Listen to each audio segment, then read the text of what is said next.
برغم كمية الحزن والنكد اللي احنا فيه من امبارح، الا اني بصراحة مش بلوم حد.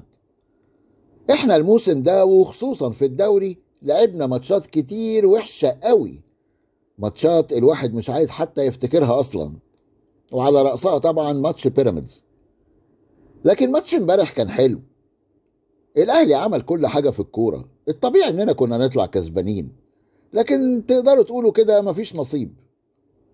التعادل ده فتح الكلام على حاجات كتير، لعيبة لازم تمشي، سكواد فيه نواقص كتير، لدرجة ان في ناس كمان بتهاجم توروب وعايزة تمشيه. لا مش للدرجة دي يعني، ما احنا مش كل نص ساعة هنغير مدرب. اه صحيح توروب غلط في التشكيل بوجود طاهر وكوكا، وغلط في التغييرات لما نزل عبد القادر وينج يمين، ولما طلع ديانج وودى كوكا مكانه. التغيير ده اللي جنني انا شخصيا وعمل لي ايرور في دماغي. لكن بعد كل اللي انا قلته ده الاهلي كان مسيطر على الماتش تماما. الاهلي ما اداش المصري فرصة يتنفس. الاهلي ضيع انفرادات وكورتين في العارضة وضربة جزاء. الاهلي صيد محمد حمدي حارس المصري، ولغز بالنسبة لي حراس المرمى اللي بيقابلوا الاهلي دول، بس يشوفوا الاهلي يقلبوا على بوفون او نوير. الخلاصة اني زعلان من النتيجة لكن نوعا ما راضي عن الاداء.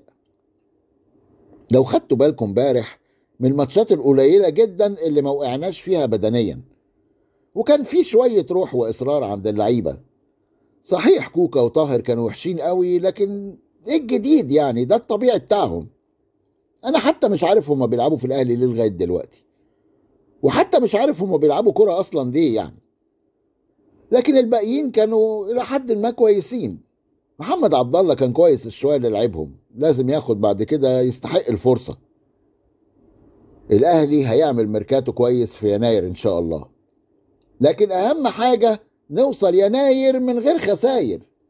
عشان كده الهجوم على اللعيبة والمدرب والإدارة حاليا مش مطلوب، لأن دول اللي مكملين معانا الشويتين دول يعني مثلا جراديشار ده لو جاب أي فرصة من الفرص اللي جات له امبارح كان هيبقى مهاجم كبير قوي وكنا هنطلعه السما. لكن لأنه ما كانش موفق فالناس مقطعة فروته وبتترحم على أسامة أبو علي.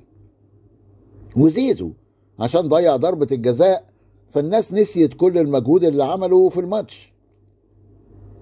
بلاش نبقى زي جهابذة التحليل في الاستوديوهات اللي بيطلعوا يحللوا بالنتيجة. الناس دي ما يهمهاش مصلحة الأهلي، بل بالعكس معظمهم عايزين يوقعوا الأهلي أو يتمنظروا على حسه. احنا داخلين على سوبر في الإمارات، وبعد كده عندنا ماتشات صعبة جدا في دوري أبطال أفريقيا بعد القرعة ما جابت لنا مجموعة ما يعلم بها إلا ربنا. مجموعة فيها الجيش الملكي المغربي، شبيبة القبائل الجزائري، يانج أفريكانز التنزاني. مجموعة تقيلة، خير إن شاء الله.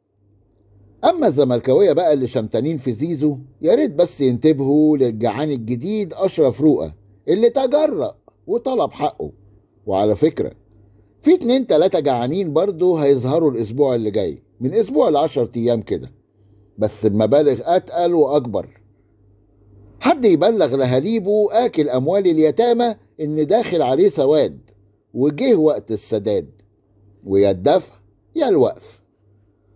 سبحان الله، ما فيش مرة الأشكال دي تشمت في حد أو تتطاول على حد إلا لما ربنا يديهم على دماغهم وقتي، من غير ما حد يرد عليهم ولا يعبرهم من أساسه.